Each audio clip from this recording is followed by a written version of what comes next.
Did you know Big Mum is still alive? Did you know she revealed the secret of Xebec's devil fruit? Did you know Big Mum was said to be the god of destruction? We've come to expose the craziest characters in One Piece with the biggest mysteries in the story. With that, I promise you, this is the spiciest Big Mum video you've ever seen. So get ready for some huge reveals. Believe it or not, Big Mum answers almost every major mystery in One Piece, from possession and control to the secret histories, such as God Valley. We're going to show the secrets and explain how they all tie into Oda's master plan. We're also going to show you that Big Mum is fully alive. That's right. So like and sub and let's get into this. So how do we know Big Mum is alive? In chapter 1064, the cover showed Pudding, held captive by Van Alga and Aokiji.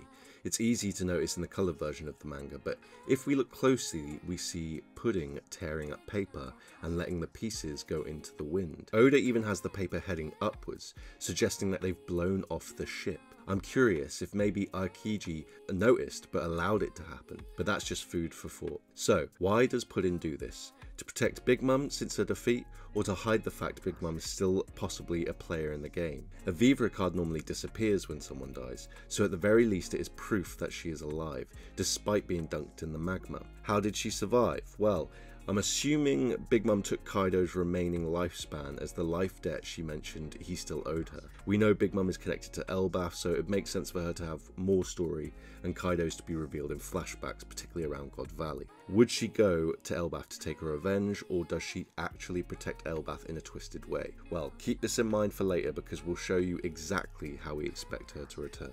Okay, so now to get into the big spice. Big Mum is one of the deepest characters in One Piece, mainly due to the fact it's hard to know who she actually is. Sometimes she reflects Mother Carmel's attitude, other times she adheres to her hunger pangs and lays waste to entire islands. So let's look at Carmel's influence over Big Mum. Starting with the basics, we see ties to Carmel in Big Mum's name, with Mum referencing the mother in Mother Carmel. This is likely symbolic of the influence Carmel still has over Lilin. Additionally, Big Mum's flashbacks contain some of Carmel's own flashbacks. This is super weird because the flashbacks are stylized as Big Mum having regressions, suggesting Carmel's flashbacks have become her own, and their minds are blending together as one. We also see Big Mum has over 100 children. Now, Carmel was called sister, indicating she's a nun. This is ironic because nuns can't have children, yet Carmel happens to adopt loads of orphans. But on to the big stuff. Big Mum is shown to have an affinity for not just any food, but sweet food. Again suggestive of Carmel's influence, whose name is an obvious nod to caramel. Also, one of her favourite foods is said to be chocolate. What's her other favourite food though? Lamb. We see lamb also referenced in the name of Carmel's orphanage, lamb's house or sheep's house in some of the other versions, but lamb in the Japanese. And simply put, it is symbolic of sacrifice. You've likely heard the expression lamb to the slaughter. This is because lambs are seen as a symbol for purity or innocence, which reflects Carmel selling children to the world government. Obviously that didn't happen in Big Mum's case because, as we all know, she seems to have eaten the children of Lamb's house on her 6th birthday. During the scene, we even see the children reaching out to stop Big Mum while she eats, and we see Big Mum's eyes covered in red hearts, something I'll talk about later. But is it possible that when Carmel was eaten by Big Mum, she managed to somehow gain some influence over her, perhaps through the nature of the Soru Soru no Mi, which Big Mum got the powers of? I think not only did Carmel influence Big Mum directly, she also influenced the events of the world in which Big Mum will soon become involved. Carmel was a huge figure among the child trafficking trade, overseen by Cypherpole on behalf of the world government. After noticing Big Mum's strength, probably for the first time when Big Mum kills a bear with a small slap, Carmel demands an extreme price from the world government for Linlin. When questioned on the amount, she cites her involvement in a marine scheme 38 years ago, referring to the flashback where she freed giants. It's worth noting that this statement might imply the Marines controlled the weather, considering a beam of light hit Carmel. If Carmel was working with the Marines, then who wanted to execute the giants, I wonder? What we can assume is the Marines and Carmel pulled off this stunt, as they called it, in order to befriend the nation of Elbaf and start recruiting giants such as John to the cause. Furthermore, she goes on to discuss one final big score, which is the term used by Sengoku when describing Xebec's reason for going to God Valley. Seeing as Big Mum was at God Valley, it's very strange we get this connection. It may even suggest that Big Mum used Carmel's information about One Big Score to give to Xebec. Now, Carmel and Big Mum's time in Elbaf significantly ties to the sun god. During the flashbacks, we see Elbaf during the Yule Festival, which represents the death and rebirth of the sun. Carmel's birthday is the 21st of December, which is the day of Yule. In the flashback, we also saw this very event happen physically when Carmel used her fruit to give life to a raging fire and animating it, turning it into a small sun and giving it consciousness. The ability she used to do this was called Geburtstag. However, she said it in two distinct halves, with the translation meaning birth, day. I'll touch more on the significance of Carmel using a German phrase later, so hold that in the brain for now. She also mentions to not thank her for what just happened, but to thank the sun god. She calls this new homie Pandora, which means all giving from the origin myth, Works and Days. This makes sense considering the sun in most cultures is revered as all giving, as it provides energy needed for all things to grow. These strange connections to the sun indicate Carmel knew her stuff. She's a couple years older than Kureha, and Kureha also knows a suspicious amount about the world's truths. I think it's possible Carmel knew about Joy Boy and believed Linlin could be a candidate to bring about the dawn. Anywho, after all of this, Carmel agrees to be exiled along with Linlin, showing Carmel still valued Linlin for some reason. Not long after this is when Big Mum eats everyone, and when we believe she got Carmel's Sorrow powers. Well, I say everyone, but I don't actually mean everyone, because present in the background at the time was Streussen and one lonely old giant who witnessed everything. The giant claims that what he saw was horrific, which to me rules out the possibility that the children were simply abducted. Not only that, but you can't tell me it's just coincidence the man with the ability to turn things into food just happened to be there at the time. Whatever revolted the giants seemed to make Streussen happy, and eerily, while he's watching, he just so happens to be cutting a tree log into food. What this dark imagery shows is the idea that Big Mum is eating flesh and gaining the soul of Carmel and her fruit. In One Piece, souls live in trees after death, so Streussen is cutting soul into meat.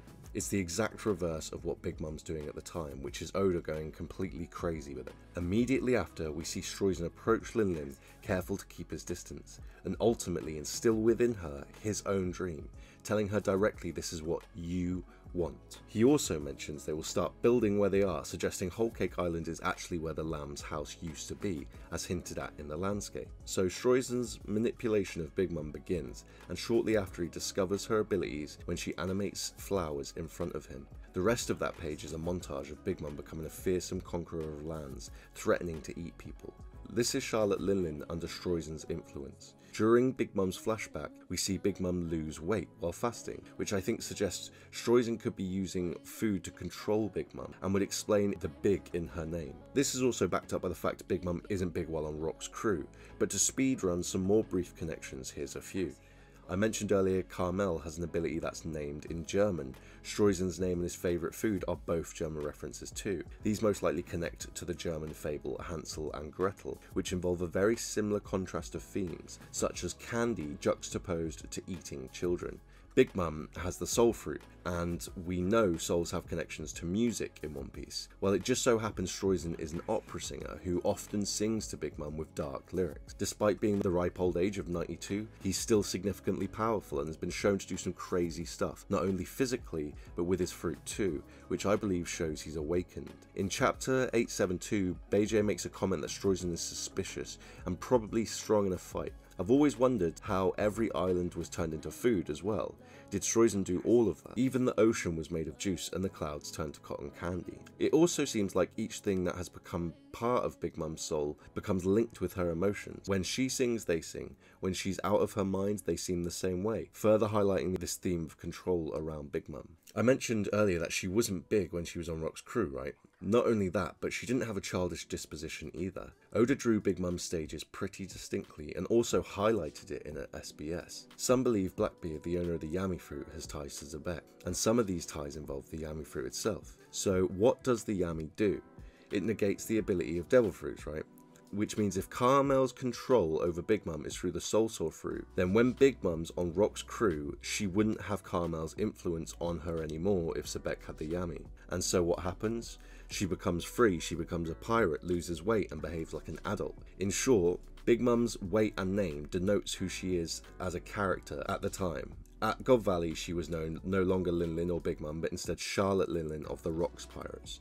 Rocks liberated her essentially, and it's possible, by doing so, Lin Lin could access Carmel's memories and tell Xebec about the one big score. I've been scratching my brain about what Big Mum meant when she said she gave Kaido his powers, and this might also tie into the Yami too. Now, briefly, moving on to the amnesia thing, the influence over Big Mum might waver between Carmel and Streussen, and when Big Mum bangs her head, we see her start having amnesia issues, which likely represents cognitive dissonance. This idea is scattered across all types of literature, and the bang on the head, Big Mum, you know, after that she becomes sweet, childlike, she seems free from any strange influence. However, later on in the story we see Big Mum becomes possessed again by her hunger pangs. This brings us to who I think the third influence is on Big Mum. Big Mum was already influenced heavily by sweets before she met Carmel. Lin Lin's mother was distinctly drawn to look similar to Big Mum through her pink hair and the shape of her nose indicating a direct descent. No funny business with that parent. And her father, the manga belly shows him, which some may see as sus, but weirdly the anime showed him in full and he was pretty bland with nothing significant of note. Why do I bring this up? Well, because it would appear, despite being a normal born child, Lin Lin isn't a normal human, and instead has inherited some significant will. The chapter of her abandonment is called Natural Born Destroyer, and Jarul, the chief of giants, calls her the god of destruction. A really nice touch from Oda is Big Mum's teeth, as they're not the usual teeth we see children have in One Piece. Yes, this does reflect the fact she eats too many sweets, however, there's something far more sinister going on there too. Big Mum's teeth indicate some animalistic, deeper nature, which I bet you comes from some form of will she inherited.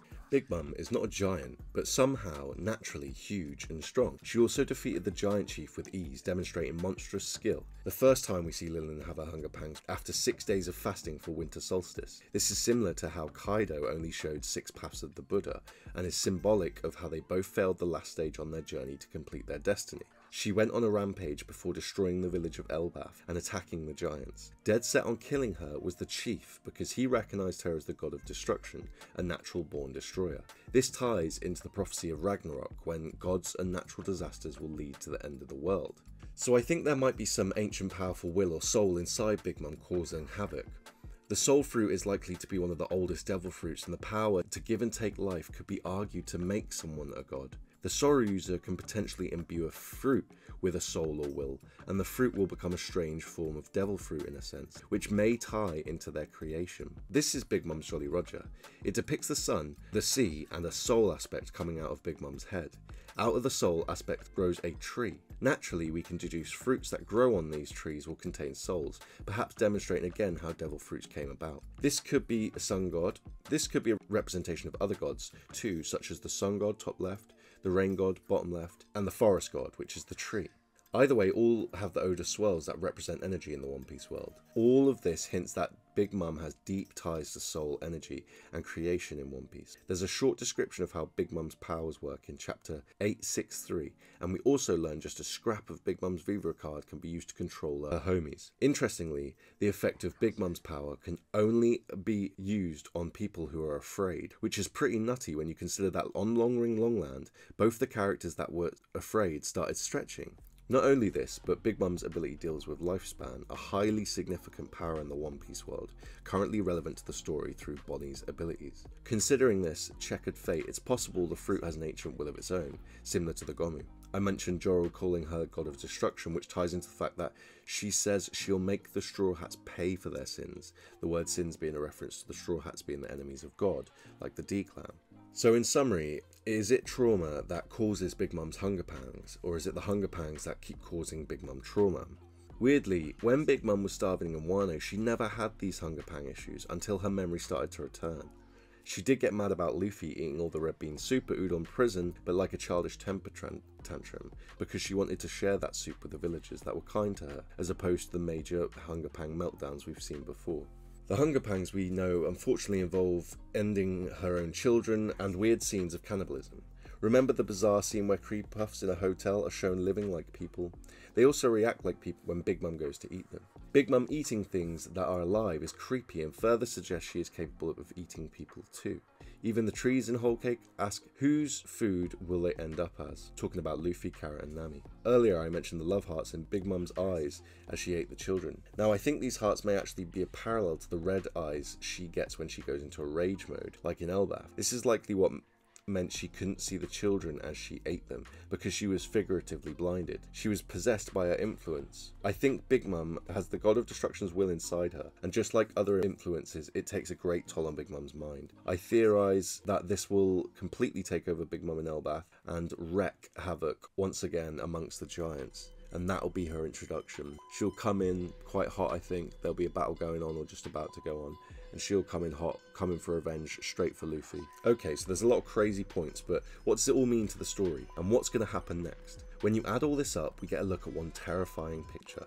Big Mum has been conquering and killing devil fruit users for years, potentially meaning she is getting Streussen to turn people into food and feeding them to her children. This would give them the specific powers that are relevant to their names. This definitely draws from Hansel and Gretel, with Gretel killing the witch and escaping with her treasure, which here is the soul fruit. Since Carmel's death, Big Mum went on to be liberated by rocks and the power of the Yami Yami, freeing her from one influence, yet putting her under another. After word of Xebec's demise at God Valley spread,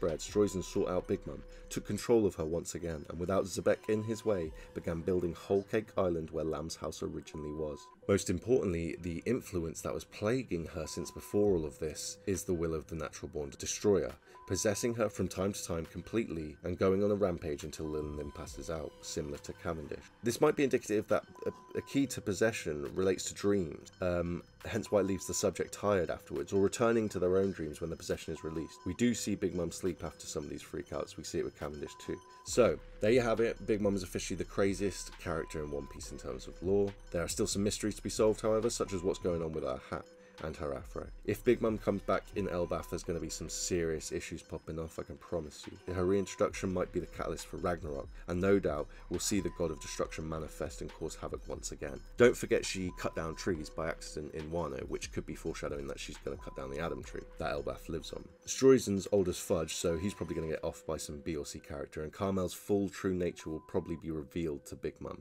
her full influence. Big Mum will eventually be freed, and I think somehow she'll be made docile, perhaps through the use of food or a healthy diet. By the end of the story, she'll probably have her dream realised through Luffy and the Straw Hat's victory over the world government, and everyone will live happily ever after, except for the children that Big Mum ate. Right, if you enjoyed this video, make sure to recommend to a friend. Check out our recent stuff on Cypherpole and their connections to Lamb's houses. We've got some massive stuff coming up. Drop a like, a sub, comment what you thought was good or bad, blah blah blah. Check out the Last Arc YouTube channel. Support your favourite creators, and seeing as you made it this far, I'm sending you a free copy of Big News Morgan's latest book. So much love, see you on the next one, and just a heads up, this is 3 days script, absolute banger. The girl is a genius, let's get it.